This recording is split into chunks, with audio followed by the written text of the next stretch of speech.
Bien, vamos a comenzar el acto solemne de la conferencia que impartirá nuestro querido Luis.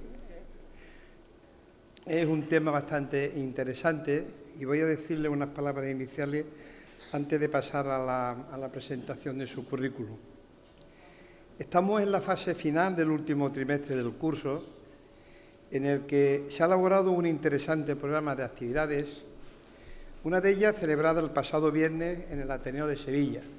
Esto significa que nuestra academia le da un carácter de universalidad, no solamente ya a la propia provincia, sino que salimos fuera de la provincia, Andalucía, Europa y también a Iberoamérica.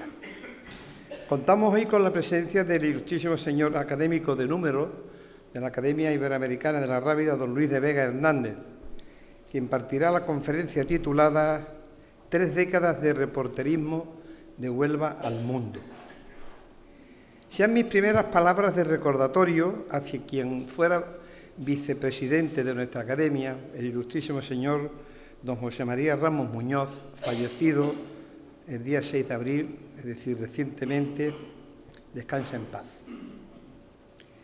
Quiero dirigirme a las ilustrísimas y excelentísimas autoridades, tanto académicas como nuestro exalcalde, nuestro delegado del Gobierno, al señor comandante, señor Antúnez Tirado, al excelentísimo presidente de la Academia Hermana, a los ilustrísimas académicas de la Academia Iberoamericana de la Rábida, a la señora presidenta de la Asociación de la Prensa, que está ausente, pero que quiere que la excusemos por otros asuntos, excelentísimas e ilustrísimas autoridades, familiares de Luis, familiares todos, amigas, amigos, señoras y señores, sean bienvenidos a este acto. La presentación del conferenciante debía de hacerla nuestro compañero académico, el ilustrísimo señor don Vicente Quiroga, muy amigo personal de Luis, y ha querido declinarlo en mi persona por razones de enfermedad, lo cual es un honor para mí presentar a Luis de Vega por múltiples razones, entre las que me honra en esta tarea el haber compartido con él, con otras personas e instituciones, la concesión de la medalla de la ciudad de Huelva en el año 2023. Voy a hacer algunas pinceladas de su extenso currículum. Son muchas hojas las que harían demasiado prolijo el enunciado de todo su currículum. Licenciado en Ciencias de la Información por la Universidad Pontificia de Salamanca, donde ejerce como profesor desde el año 1999 hasta el 2002. Máster en Periodismo Profesional por la Universidad Complutense de Madrid. Trabaja en el diario ABC desde el año 1994 al 2016, ocupando la corresponsalía en Rabat de 2002 a 2010. En el año 2000 recibió el premio al mejor fotógrafo joven que otorga el Ayuntamiento de Madrid por su trabajo sobre el exilio de los albaneses de Kosovo durante el conflicto con los serbios en el año 1999. La foto, el testimonio fotográfico, se expuso más tarde en Sarajevo durante la Bienal de Jóvenes Artistas de Europa y el Mediterráneo. Ha participado en varias exposiciones individuales y colectivas y como docente en una treintena de cursos en diferentes universidades e instituciones españolas, pronunciando también conferencias sobre periodismo y o fotografía. En 2002 recibe el Premio de los Derechos Humanos en los Encuentros Internacionales de Fotoperiodismo de la Semana Negra de Gijón por el trabajo con un curioso título, Tierra no tan santa, sobre el conflicto palestino-israelí.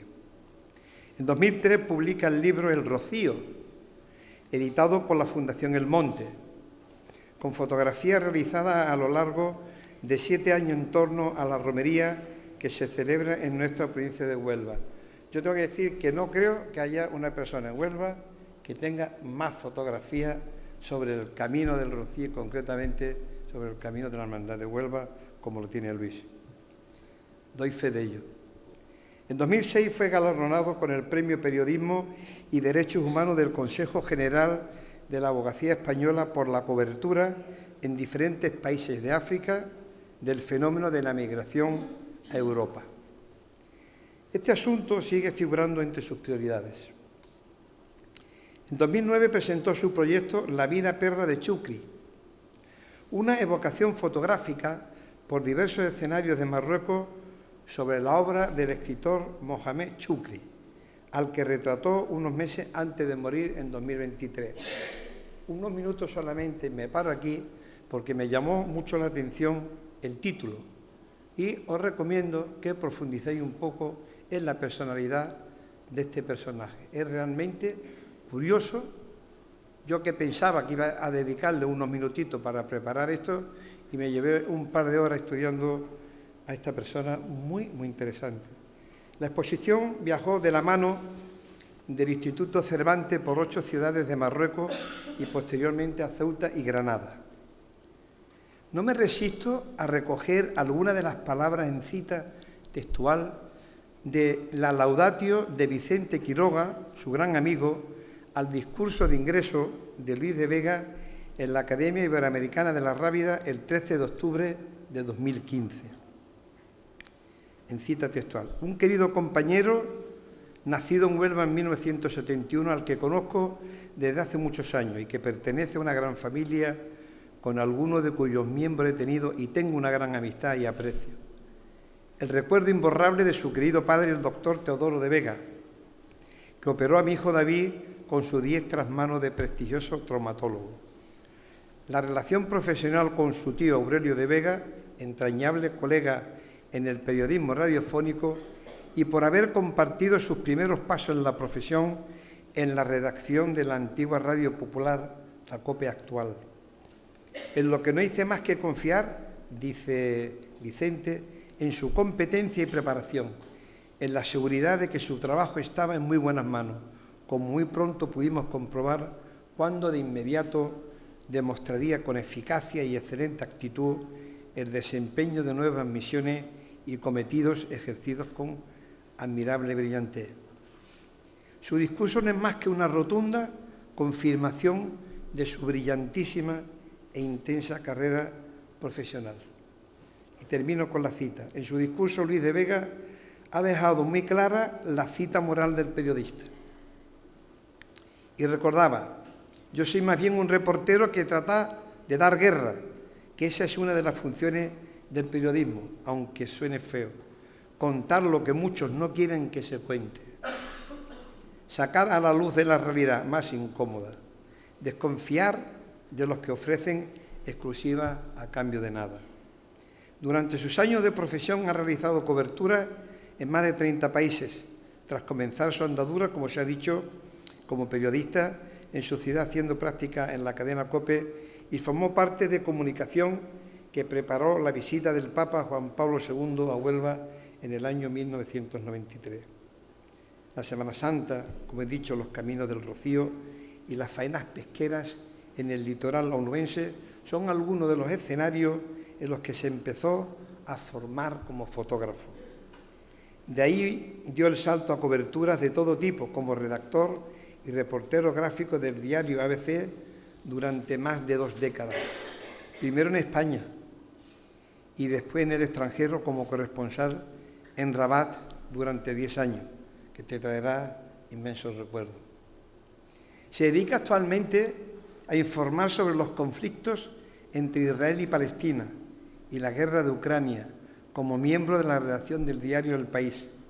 Desde 2019 forma parte de la redacción de este diario, en el que primero formó parte del equipo del local, desde donde cubrió la pandemia del coronavirus, y posteriormente se integró en la sección de internacional, donde ha sido enviado especial a Afganistán de los talibanes y desde 2022 cubre de manera ininterrumpida la guerra en Ucrania y la de Israel y Hamas. Como decía antes, amplio currículum, que haría demasiado prolija su presentación, pero es él a quien todos ustedes quieren oír, y dice: llevo 3 décadas trabajando como periodista y reportero gráfico por más de una treintena de países. He cubierto guerras, conflictos, hambrunas, golpes de Estado, catástrofes naturales y todo tipo de acontecimientos. He estado con reyes, presidentes, papas y estrellas del deporte o la cultura, pero me quedo con el hombre de la calle. No sería justo si no dijera que en el mes de abril hemos tenido la oportunidad, todos los onubenses, en la Casa Colón, que acogió su exposición, que tuve el honor y la satisfacción de estar el día de la presentación, Ucrania, la guerra de los civiles. En ella, Luis, desde que aterrizó en Kiev en la tarde de ese 23 de febrero, pocas horas antes de que el presidente Vladimir Putin ordenara a sus tropas ocupar el país vecino, muestra imágenes que acercan y emocionan con sus impresiones sobre cómo están viviendo los civiles, con nombres y apellidos. Esta guerra en diferentes regiones del país, tanto cerca como lejos de la línea del frente, donde el ejército ucraniano se defiende del ejército invasor ruso.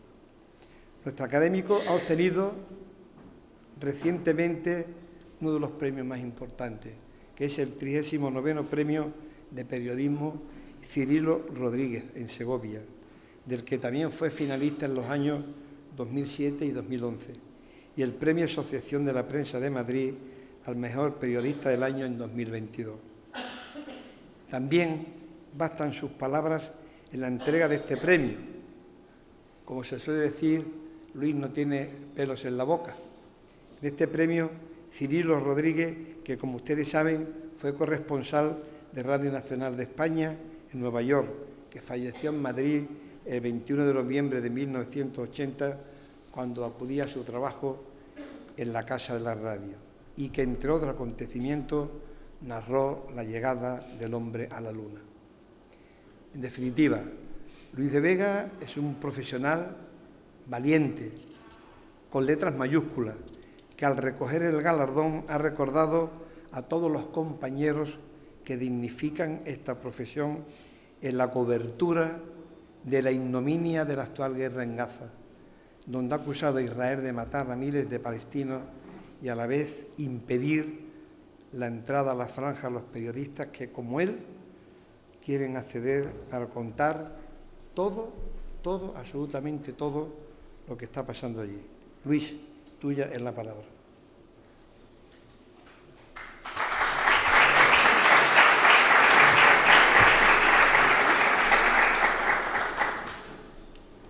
Muchas gracias, Sixto. ¿Y ahora qué digo yo? Si tú has dado la conferencia ya. Bueno, en primer lugar, gracias a la Asociación de la Prensa, está por ahí Rafa Terán, al Centro Jesús Hermida, creo que lleva, el sitio en el que estamos lleva un buen nombre, autoridades del Ayuntamiento y colegas académicos, el gran jefe de la Academia Iberoamericana, Sixto Romero. Muchas gracias por, iba a decir por traerme a mi casa, es verdad que me cuesta muchas veces cerrar esta cita, nos ha costado, tengo un calendario, aunque suene feo, pero complicado, sobre todo en los últimos años, y efectivamente vengo hoy a Huelva, aunque voy a hablar de mí, de mi trabajo, por el título de 3 décadas de reporterismo, pero me interesa más el de Huelva al mundo, el haber salido de aquí, la importancia de nuestras raíces, la importancia de los comienzos en la profesión y la importancia de volver. El tener un sitio en el que resguardarse, en el que ver amigos, familia y en el que apartarse o levantar un muro cuando las coberturas a veces son muy largas o muy complicadas, ¿no? Yo voy a ir poniendo alguna... No sé si se puede leer, esa es la carta que me hizo el cura José María Roldán en 1991. Bueno, si no se lee... Ah, bueno, se lee. Pero bueno, es uno de los primeros recuerdos que tengo cuando La emisora estaba todavía antes de llegar a Pescadería, en la calle Puerto. Ese y mi llegada durante unos meses desde la Universidad Pontificia de Salamanca para formar parte del equipo de la visita del Papa Juan Pablo II. Y recuerdo el primer día que entré en el amplio despacho del obispo, de Rafael González. Me presentan y lo primero que me dice, que fue como una bofeta, que me dice: bueno, niño, ¿y tú cuánto quieres ganar? Y yo le dije: padre, pues 100.000 pesetas mismo. Y así es que dice: bueno, pues darle a este niño 100.000 pesetas al mes y que nos ayude a organizar el viaje del Papa. Como yo era, pues imaginaros lo que había ahí, había un escalafón muy grande, pero es verdad que necesitaban infantería periodística pues para todo tipo de cosas, desde hacer notas de prensa a organizar el centro que durante muy poco tiempo utilizaron los periodistas en la sede de la Peña Flamenca, las gradas para los fotógrafos, ver cómo venía la gente del Vaticano y decía: el coche del Papa se para aquí, por esta loseta avanza, en esta loseta gira. Y la verdad que era una experiencia alucinante para alguien que estaba todavía estudiando. Y encima me subí algunos fines de semana a Salamanca, como dicen los morancos, aquí con el taco gordo en el bolsillo. Y entonces, claro, aquello era una experiencia magnífica. Entonces, pero más allá de esos primeros pasos, quiero hacer referencia a los de Vega. Vamos a ver. Es verdad que mi padre no tenía nada que ver con el periodismo, pero es verdad que este carné de hace 94 años es el de redactor jefe del diario Extremadura de mi abuelo. Como muchos de Vega, luego acabó acomodado aquí en Huelva, y siendo yo un niño solía ver los trenes desde su balcón en la Avenida de Italia, soñando que algún día sería yo el que se fuera lejos en alguno de esos trenes, ¿no? Este carné lo guarda su primogénito, que es mi tío Aurelio, que hoy no ha podido venir, y que también es periodista, ¿no? El abuelo Jacinto llegó a pisar hace más de un siglo, nació en 1901, el mítico Monte Gurugú, hoy en suelo marroquí, a las puertas de Melilla, pero entonces era escenario de una de las debacles militares más salvajes de la historia de España. Aquel promontorio lo acabé frecuentando yo muchas veces durante mi cobertura, no de una guerra, pero sí de las rutas migratorias de todos los subsaharianos que trataban de llegar desde distintos puntos de África hacia España.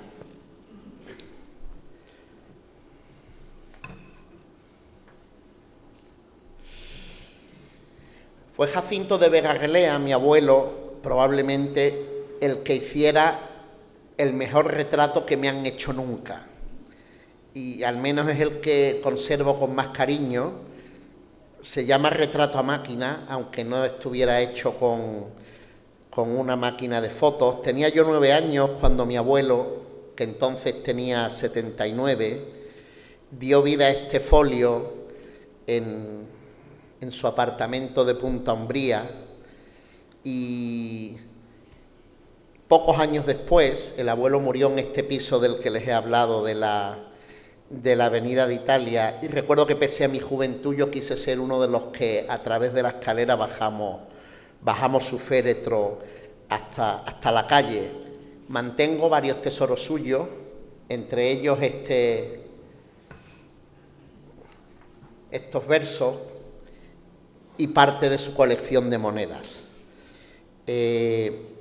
Muchos podréis ver aquí por qué mi hijo, como yo, se llama Luis en los papeles oficiales, pero Sete en la vida real. Los de Vega poco a poco se iban asentando en Huelva, en el floreciente polo químico, como Antonio, que está por ahí, en los nuevos colegios y centros educativos para una población que crecía, como Chari, que también está por aquí, o otros, como mi padre, ya desaparecido en el Hospital Manuel Lois. Pero también Aurelio, el mayor de los hermanos, que llegó también para dar clases, empezó posteriormente como periodista a colaborar con distintos medios de comunicación. Al mismo tiempo empieza a forjar crónicas de todo tipo de la Sierra y del Andévalo. Las iba escribiendo, como él mismo decía, bajo el viejo lema periodístico de ver, preguntar, oír y contarlo. Yo siempre he pensado que mi tío Aurelio hubiera sido un dignísimo académico, porque ha abierto las puertas a un gran número de personas en esta tierra, en las que hablamos tanto de explosión migratoria y de llegar de fuera. En uno de esos libros donde recoge las crónicas de nuestra tierra, dice: a mi sobrino y colega Luis, para que conozca algo de la sierra y empiece ya a reportajearla. Un abrazo de tu tío Aurelio, 30 de septiembre de 1994. Para mi tío Aurelio, la figura del corresponsal de pueblo fue un pilar esencial en la tesis doctoral que él leyó en 2003 bajo el título La información de la comarca serrana en la prensa de Huelva. Yo como hijo lo siento, pero no había comparación con el tocho sobre fracturas maleolares del tobillo que 2 décadas antes había escrito mi padre como traumatólogo en su tesis doctoral. Me quedo con las crónicas andevaleñas y serranas de mi tío, porque aquello no había quien lo entendiera.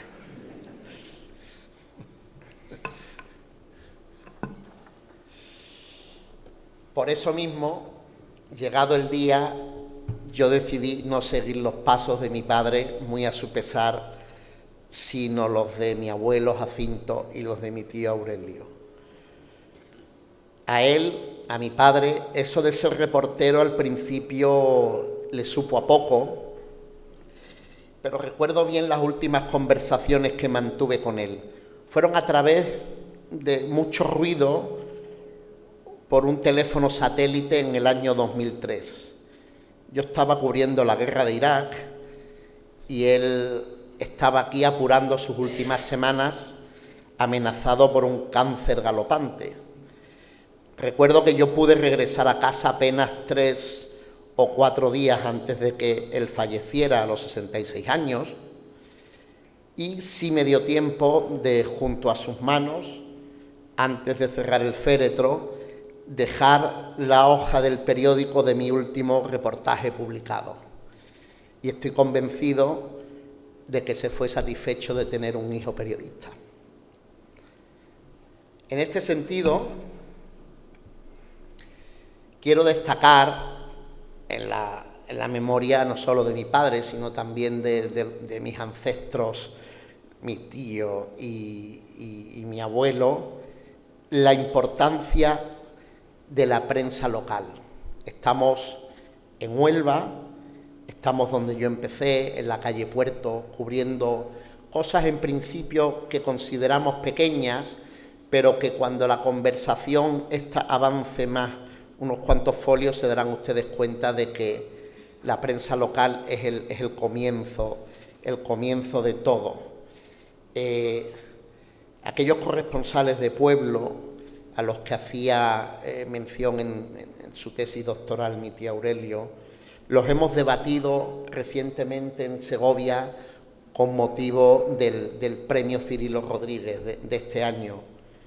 Cada vez que llegamos a un sitio nosotros dependemos mucho del periodista local, del periodista, o en un término más amplio, en inglés que se llama fixer, es decir, alguien que tiene un coche, alguien que conoce el idioma local, alguien que tiene acceso a fuentes, al ayuntamiento, a una ONG, que conoce los caminos en sitios donde el GPS no funciona.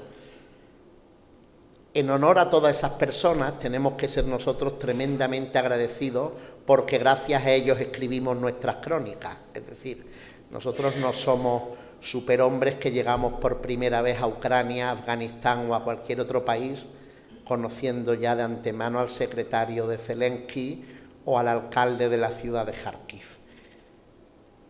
¿Qué hace un periodista extranjero cuando viene a cubrir, por ejemplo, la romería del Rocío a Huelva? ¿O qué haría si viniera a hacer un reportaje sobre el jamón en nuestra sierra? Pues alimentarse de las buenas fuentes locales. Al mismo tiempo, a mí se me metió en la cabeza desde muy pronto, tenía claro que a pesar de haber empezado en la COPE, que mis caminos no iban a ir por la televisión o por la radio, pero sí tenía el convencimiento de que quería ser un bicho raro en la redacción de los periódicos, y era que quería ser plumilla a la vez que fotero, como se dice en el argot, es decir, escribir y hacer fotos. Eso me costó algún pequeño disgusto, como el primer día que llegué en 1994 a la redacción de ABC, y había un subdirector que me preguntó, bueno, ¿tú en qué sección quieres hacer tus prácticas, por así decirlo? Y dije, yo quiero ir con los fotógrafos. Entonces él me dice, un tío con una licenciatura y con un máster, ¿cómo se va a ir al corral aquel con los tíos de las cámaras que solo saben darle al botón y no saben coger bolígrafo? A local. Entonces me mandó a local, uno se calla, y con el paso del tiempo fue mi insistencia a la hora de hacer fotografía lo que acabó abriéndome la puerta como redactor en plantilla del diario ABC. Y aquí, bueno, pues algunos pequeños actos de rebeldía que le dedico pasados los años a este ya difunto subdirector de ABC. Pues tenemos aquí a Antonio Banderas con Madonna. Hice de todo, absolutamente de todo, lo puedo asegurar. Tenemos una portada del 12 de octubre, bueno, del 13 de octubre, publicada del desfile el 12 de octubre.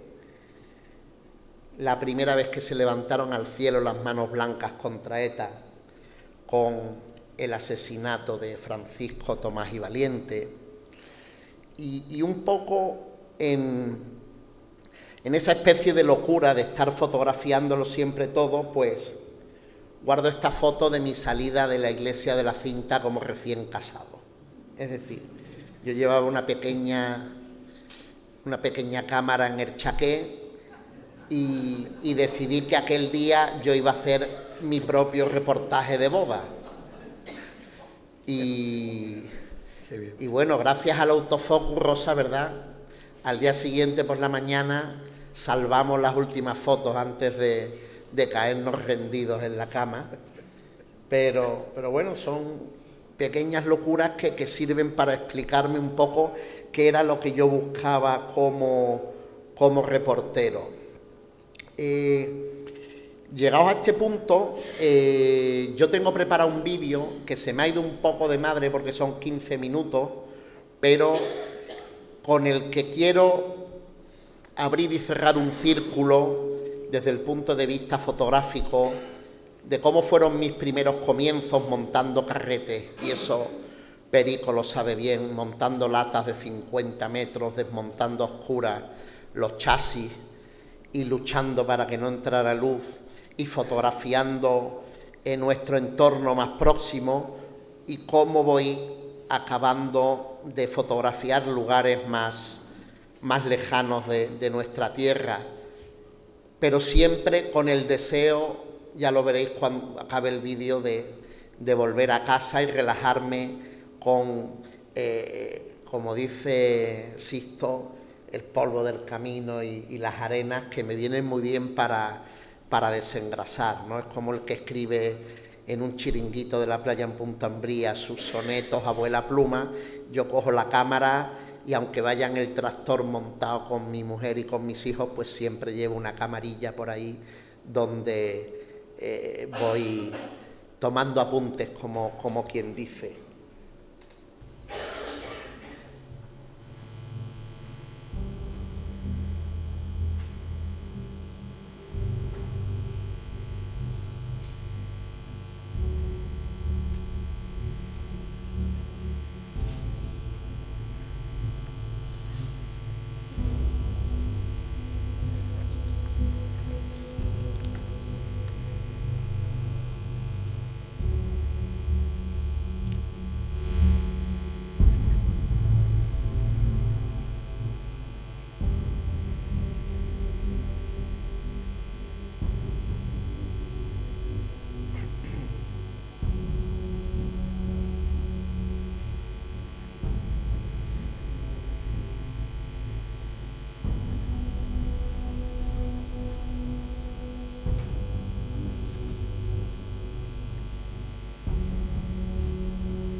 Como veis, el círculo se cierra volviendo a casa siempre que puedo. Y es verdad que mis primeras experiencias internacionales también están ligadas a Huelva. Este es un recorte del Huelva Información de hace 36 años, de 1988, cuando me embarqué como uno de los integrantes de Aventura 92, pues un año antes de matricularme como estudiante de periodismo en Salamanca. Y fue un viaje importante porque son pequeñas pinceladas que uno va atesorando, pues aparte de todos los vínculos familiares, para decidir que cuanto más lejos de una oficina y haciendo todos los días lo mismo, mejor, ¿no? Y quizá eso, unido a una curiosidad que yo tenía disparada desde pequeño, yo todo lo cotilleaba, todo lo preguntaba, todo lo miraba, pues creo que eso fue un poco el pozo en el que asenté finalmente la decisión de estudiar periodismo y ejercerlo de la manera en la que he llegado a ejercerlo. Es decir, yo peleo cada mes para pagar la hipoteca y el Mercadona, pero tengo la mejor profesión del mundo. Eso lo tengo claro. Yo sé que hay mucha gente por ahí rica, mucho más triste que yo.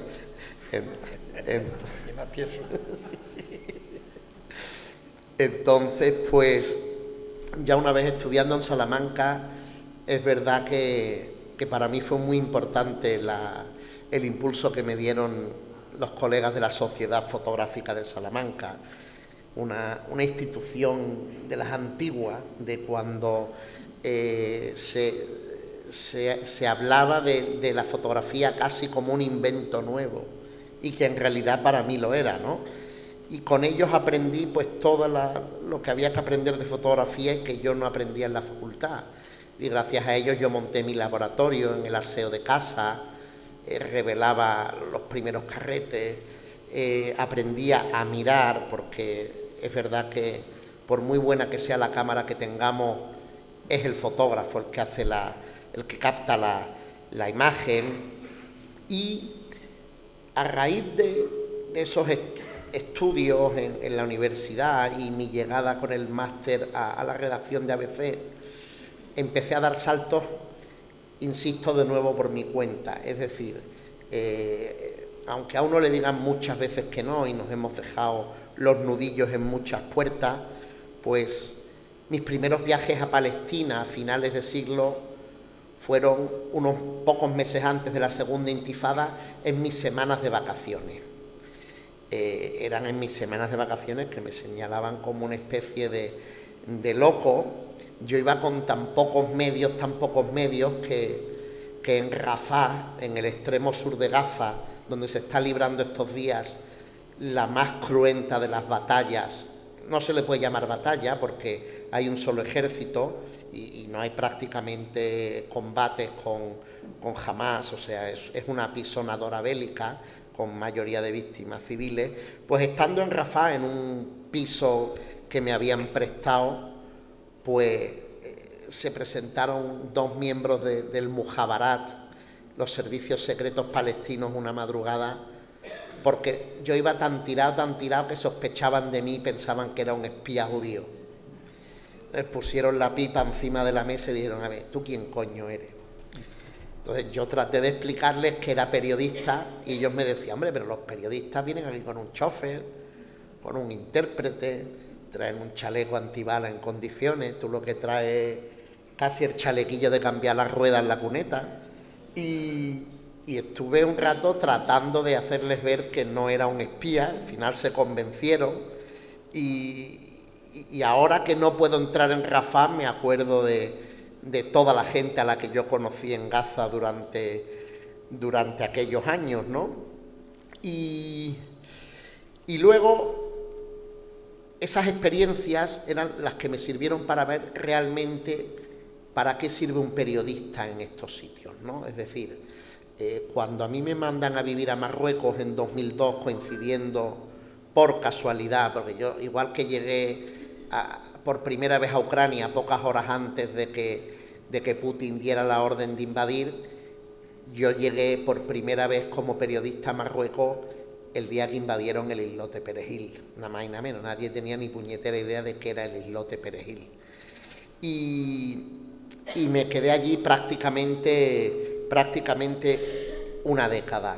Y yo desde el principio me di cuenta de que mi relación con el poder, con el gobierno de Marruecos, pues no iba a ir por buen camino, porque claro, ellos, el concepto que tienen de libertad de prensa es muy distinto del que tenemos nosotros, y lo que a mí me interesaba contar, pues a ellos realmente no les interesaba lo más mínimo. Entonces, esas fotos que habéis visto de las rutas migratorias, el asunto del Sáhara Occidental les ponía de los nervios.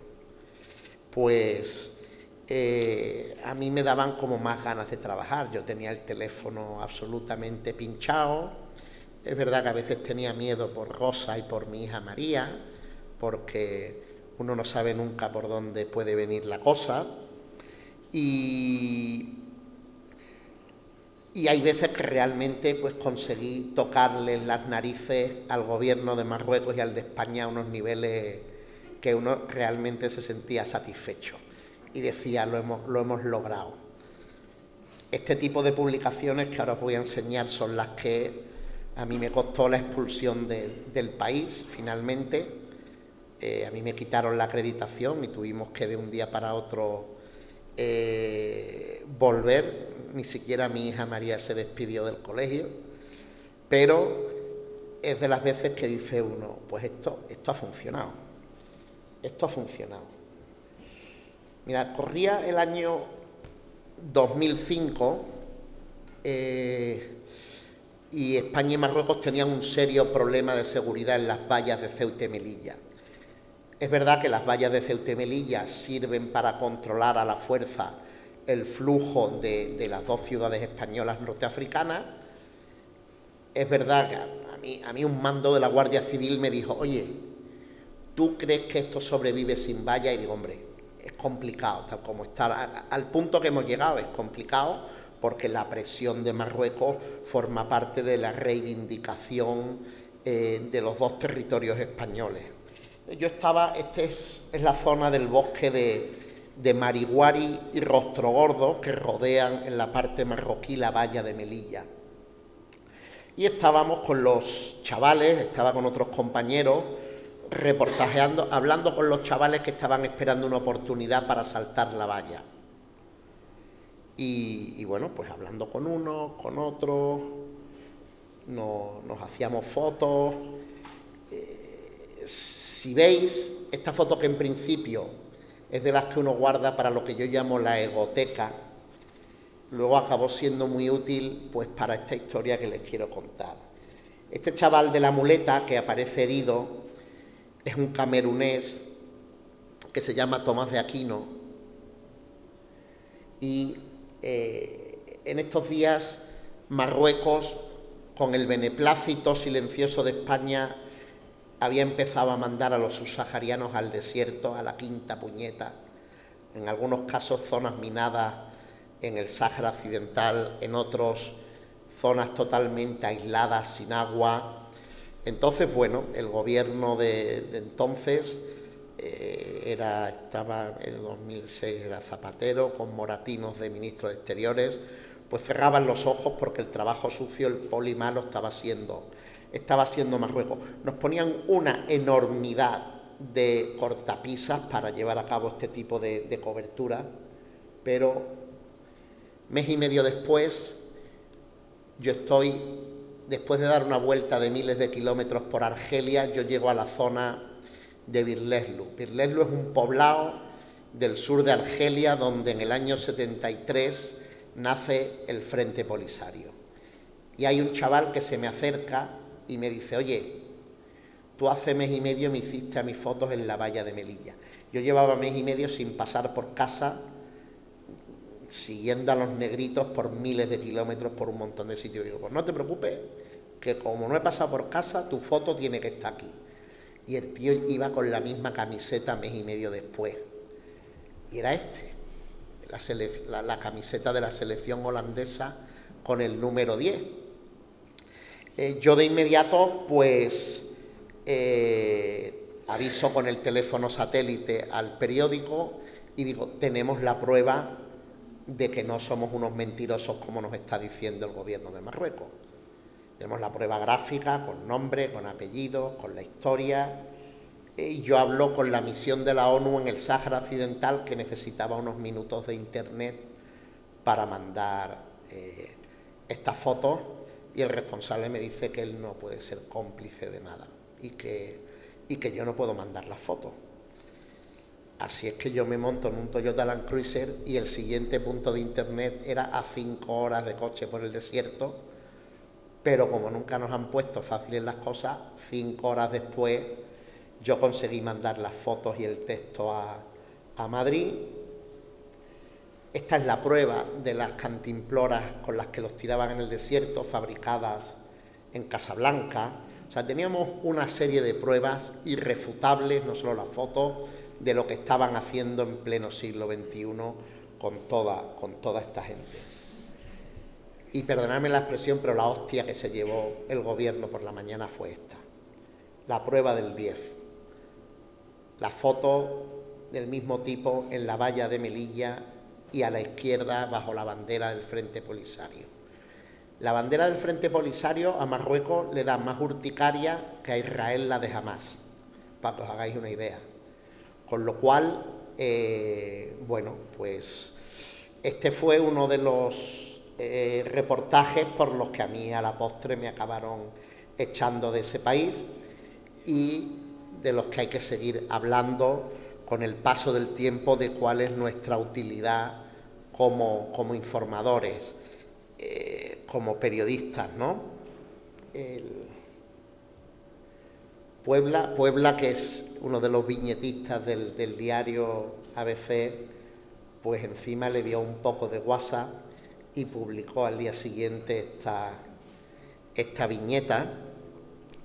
Y quería pararme en este caso, hay muchos más, pero creo que es importante que veamos cuál es la importancia de la prensa cuando nos paramos, como está diciendo hoy el día el presidente, la máquina del fango. La máquina del fango es la que hay en países donde no hay medios de comunicación, donde el punto de vista de información que nos llega es el del nodo o es unidireccional, donde no tenemos diversidad de medios.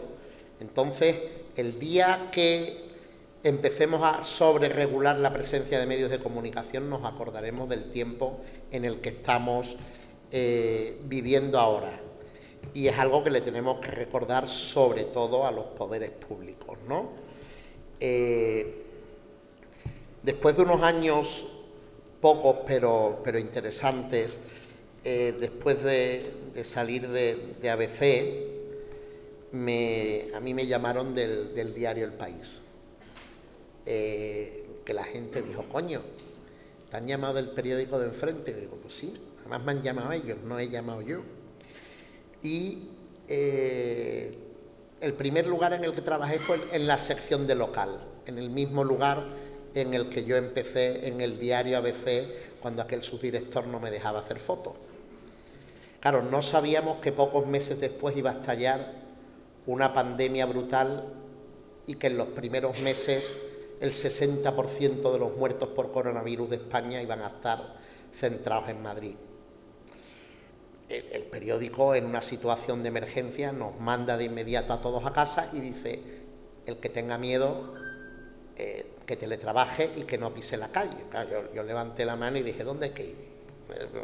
¿Verdad? Yo estaba a 600 kilómetros de mi familia y formé un poco parte del equipo, pues que estuvimos pisando la calle prácticamente a diario en una ciudad fantasmal que recordaba mucho al Bagdad del toque de queda o posteriormente a los toques de queda decretados bajo la ley marcial de Ucrania.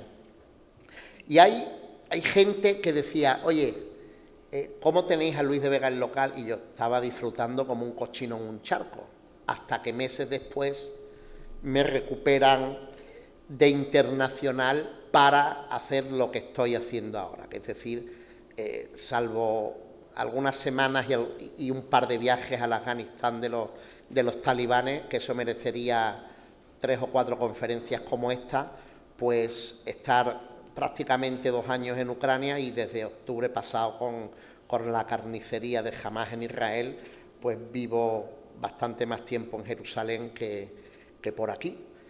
Yo no sé si... Yo doy por terminado esto porque si no me voy a convertir en uno de los hiperpeligrosos ante el micrófono, que no se callan nunca. Y entonces no sé si le damos la palabra, Sisto, ¿cómo funcionamos? No, yo me parece muy bien. Efectivamente es muy fácil opinar y a nosotros muchas veces nos han querido explicar desde un plató de televisión cómo es el sitio en el que vivimos, ¿no? Es decir, a mí alguien, recuerdo una vez sentado en una mesa durante una boda, me estaba explicando, porque había hecho la mili en Ceuta, cómo era Marruecos el país en el que yo vivía, ¿no? Bueno, ¿qué le vamos a hacer? Entonces, la cámara a mí lo que me sirve es para acercarme unos metros más allá de donde a mí me obliga a llegar el bolígrafo y la libreta. ¿Qué pasa? Pues que yo con la cámara me aproximo más a lo que está pasando, al personaje, que es siempre la víctima, a darles voz, y esos metros que yo gano con la cámara muchas veces me sirven para enriquecer muchísimo el testimonio de lo que yo lo cuento en el texto. Es decir, el objetivo que yo quiero es formar un solo engranaje, aunque estamos acostumbrados a que el fotógrafo y el que escribe sean distintos, aunque yo hay veces que me vuelvo loco porque no sé si anotar o hacer la foto en determinados momentos, pero hay decisiones dolorosas, es verdad, pero otras veces es tremendamente gratificante, primero por poder contar con imágenes algo que por muchas palabras que emplees va a ser difícil, y por otro lado porque la cámara me obliga a una mayor cercanía que me ha abierto puertas de testimonios y de conocer a gente que desde una distancia prudencial con el cuaderno y la libreta no hubiera conseguido. Pero lo básico, a pesar de las nuevas tecnologías, de las redes sociales, de todo lo que disfrutamos, que no es malo, lo básico es que sigamos yendo a los sitios, como decimos, gastar botas, gastar libretas y mancharnos del fango, nunca mejor dicho. El fango de verdad, no el fango que nos están hablando estos días desde el Congreso de los Diputados. Sí hay, siempre la hay, sobre todo porque hay políticos que se creen que determinados medios son sus boletines oficiales. O sea, yo en mi época de trabajando en local en Madrid, en torno a la pandemia, a la vez de hacer pandemia, es verdad que cubrí información municipal y había determinados políticos del municipio y del Ayuntamiento de Madrid que se creían que yo tenía que escribirles al dictado. Y yo las peloteras más gordas las he tenido con políticos de izquierdas que pensaban que El País era su boletín oficial. Es verdad que mi experiencia a nivel político es muy pequeña, me he dedicado casi toda mi carrera a otro tipo de asuntos más mundanos, pero para mí mucho más interesantes, pero es verdad que hay presiones, de la misma manera que hay mucha propaganda en los conflictos bélicos, propaganda cada vez mucho más elaborada gracias a los medios de comunicación. Rusia tiene un potencial tremendo a la hora de crear bulos, fake news, alterar realidades, y somos víctimas de todo eso, no solamente de un ejército que no nos da un permiso para entrar en Gaza como está haciendo ahora mismo el ejército israelí, sino todo esto de las nuevas tecnologías trae nuevas formas de generar cortapisas para los informadores. Por eso, en un mundo cada vez más globalizado y más pequeño, en el que Kabul está mucho más cerca de País Mogo de lo que pensamos, pues el papel del periodista sigue siendo más importante que antes, incluso, yo creo. La imagen es evidente que nos sitúa un poco en los escenarios, pero una imagen puede tener múltiples interpretaciones. Por lo tanto, es muy importante tu palabra, es muy importante la visión que tú das a cada imagen. Y ahí ya a mí me surge una gran duda, porque evidentemente los escenarios que has vivido son inmensos, son tremendos. Y la pregunta es, ¿cómo controlas tus emociones para intentar ser lo más veraz posible? Bueno, pues evidentemente tratando de escuchar a las víctimas. Es decir, tratando de que sea su punto de vista más que el mío, el que habla, aunque es verdad que nosotros como periodistas tenemos que dar contexto y hablar muchas veces de causas y de consecuencias, pero claro, nosotros no somos supermanes por haber sido enviados a este tipo de sitios, es verdad, pero es el peaje que pagamos. Es decir, nosotros no podemos convertirnos en el personaje de la historia nunca, salvo desgraciadas excepciones en las que hay incidentes, pero nosotros, nuestro papel es que sean visibles los protagonistas, en este caso de los conflictos, o en otros casos, en el caso del coronavirus, de las víctimas que no tenían casa, o de los que estaban en los hospitales, o de los que no encontraban a su familiar muerto en mitad del caos de las morgues, ¿no? Es decir, la historia no es tanto cómo llegas tú a la morgue para identificar al muerto, sino qué problema tiene el hijo de ese muerto para encontrar el cadáver de su padre. En medio de eso, evidentemente, nuestra vida es una montaña rusa de emociones, porque somos seres humanos antes que periodistas, eso está claro, y hay veces que tenemos que echar el balón al césped, parar unos segundos y contar hasta 10 antes de ponernos a escribir en el ordenador. Eso nos pasa, evidentemente, y estamos expuestos muchas veces a desequilibrios mentales o a no dormir. Eso forma parte de los posibles riesgos a los que nos exponemos. Yo muchas veces, cuando estoy, por ejemplo, me ha pasado con los éxodos de los ucranianos que están saliendo de pueblos bombardeados con lo mínimo, yo veo por el visor y veo a mi madre, veo a mi hija, veo a mis hijos, y coño, eso te pone los pelos como escarpias, porque evidentemente sientes una proximidad con personas que no conoces, pero evidentemente tienes que mantenerte allí tratando de trabajar, con el privilegio de que yo me puedo ir de allí cuando me dé la gana. Yo cojo un tren, en 24 horas estoy en Polonia, ellos no tienen la misma facilidad que yo para irse. ¿Se aprende a controlar el llanto? Es que llorar no es malo.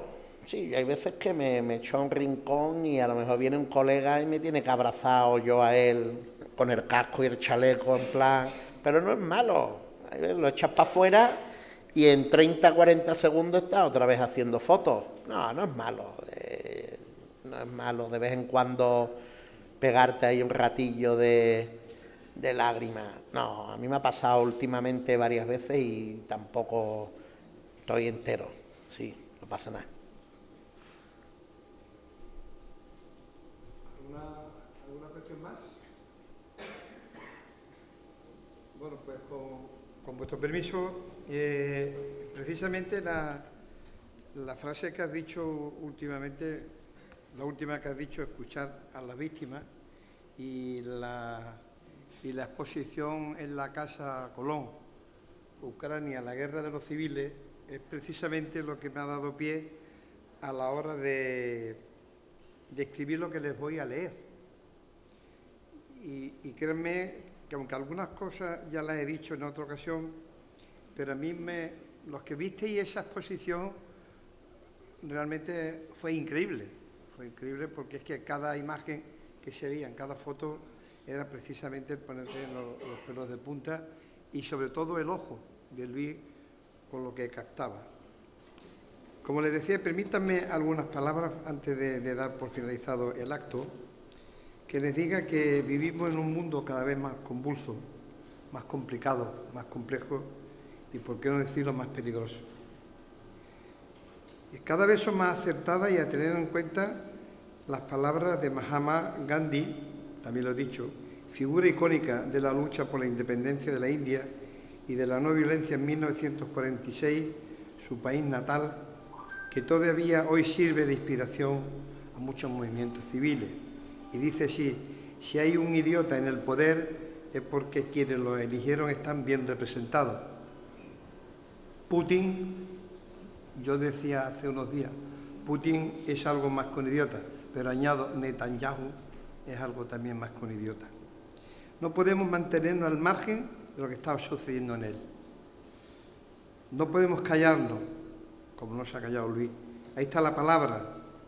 Con nuestras formas de expresión no solo decimos cosas, sino que nos relacionamos con el mundo y con los demás. Y con el lenguaje hacemos cosas. Alabamos, insultamos, rezamos, apostamos, herimos e incluso matamos. Nuestro lenguaje nos relaciona con el mundo y con los demás. Las palabras deben estar vivas, mejor dicho, no están muertas. No porque signifiquen mágicamente algo por ellas mismas, sino porque con ellas vivimos. Son una cuestión moral. Por eso es decisivo cuidar no solo qué decimos, sino cómo lo decimos.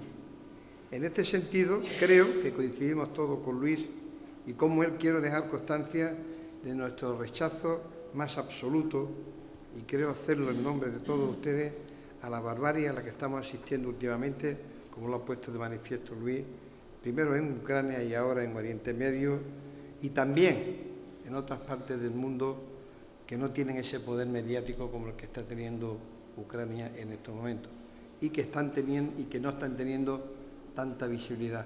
¿Quién se acuerda de Haití, de Somalia, de otras naciones que están sufriendo igual o peor barbarie?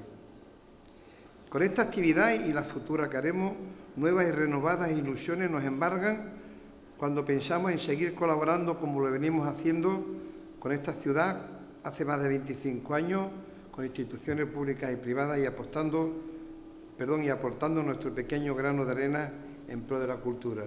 Yo creo que no hemos aportado hoy un grano de arena, sino una playa entera con la exposición tan magnífica de Luis. La cultura siempre debió y debe tener un importante rol en el desarrollo de los pueblos en libertad.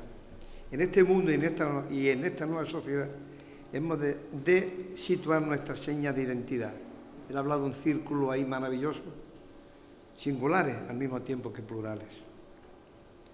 Después de tu excelente lección, Luis, un tema abordado con criterio, con rigor y excelencia, desde el punto de vista pedagógico intachable, en este acto sobresaliente que muestra el reflejo de una tarea programada en la que queremos continuar con ese deseo de ir culminando uno de los momentos necesarios que acentúan nuestro carácter identificativo como academia para la investigación, el desarrollo, la innovación y, lo que insisto e insistiré y lo seguiré diciendo, la divulgación del conocimiento. Aprovecho que hay profesores universitarios en la sala para decir: hay que divulgar, hay que divulgar. La gente de la calle tiene que conocer qué se hace en las universidades, pero no desde el punto de vista, en mi caso como matemático, teorema, demostración, y no en las ciencias humanas y sociales. Digo muchas veces que hay que humanizar la ciencia, pero hay que cientificar las humanidades. Y todo eso la ciudadanía tiene que conocerlo, y eso es la única manera de hacerlo, es desde la divulgación. A modo de reflexión final, con vuestra aquiescencia, quisiera decir que se cumplirá una vez más el dicho popular que el tiempo pasa volando, pero debemos plantearnos entonces cómo actuar. Hay que revalorar el pequeño lugar y el poco tiempo en que vivimos, que nada tiene que ver con esos paisajes maravillosos que nos proporcionan los medios y que podemos mirar en la televisión, pero que están sagradamente impregnados de la humanidad de las personas que vivimos en él, como lo ha demostrado, insisto, Luis de la Vega. Señoras y señores, desde el convencimiento vamos a finalizar en junio el curso 2023-2024 con varias actividades programadas que iremos presentando en los próximos días, para la que nos hemos ayudado como un mar de fondo que debe ir formándose a través de hechos aislados que deben de comenzar a entramarse. Como no puede ser de otra manera, tiene que haber un capítulo de agradecimiento al excelentísimo Ayuntamiento de Huelva por la cesión de este marco incomparable que hay que decir que está lleno y que se visita, a la Asociación de la Prensa de Huelva, al Centro de Comunicación en su Ermida, a la Consejería de Universidad, Investigación e Innovación, porque será la culpable, digamos, de la que nos pueda permitir, con la ayuda económica que nos da, el poder publicar las cosas que se han dicho en esta tarde. Al personal técnico del centro por su apoyo, siempre tan acertado, y a todos ustedes agradezco la atención que habéis tenido al acompañarnos en este acto. Y como no puede ser de otra manera, felicitar a nuestro conferenciante por mostrarnos una visión desde lo local a lo global, una visión del horror que es la guerra, que parece estar lejana, pero no olviden que esa guerra está a menos de 4 horas en avión y se están produciendo uno de los hechos más deleznables de la historia. Ya voy finalizando. La guerra, por desgracia, no ha dejado de acompañar a la humanidad a lo largo de la historia, siempre. Sin embargo, afortunadamente hemos tenido artistas y pensadores de todos los tiempos que han reflexionado sobre sus efectos desastrosos. Podríamos enumerar muchos.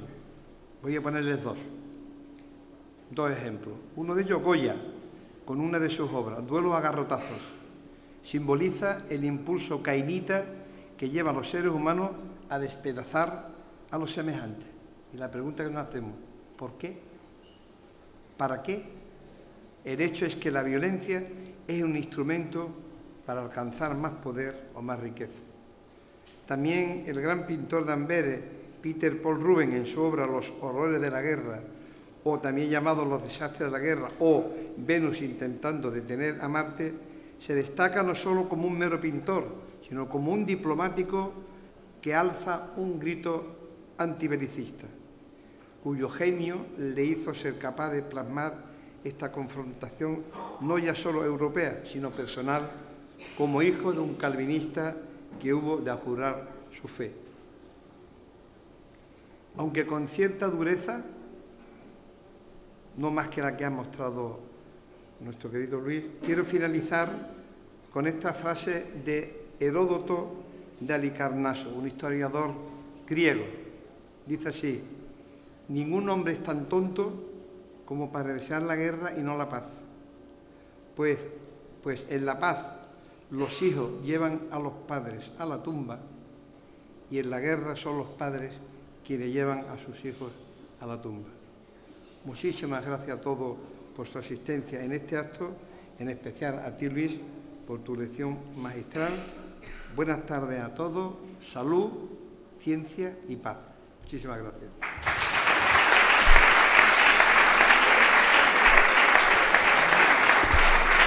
Levanta la sesión.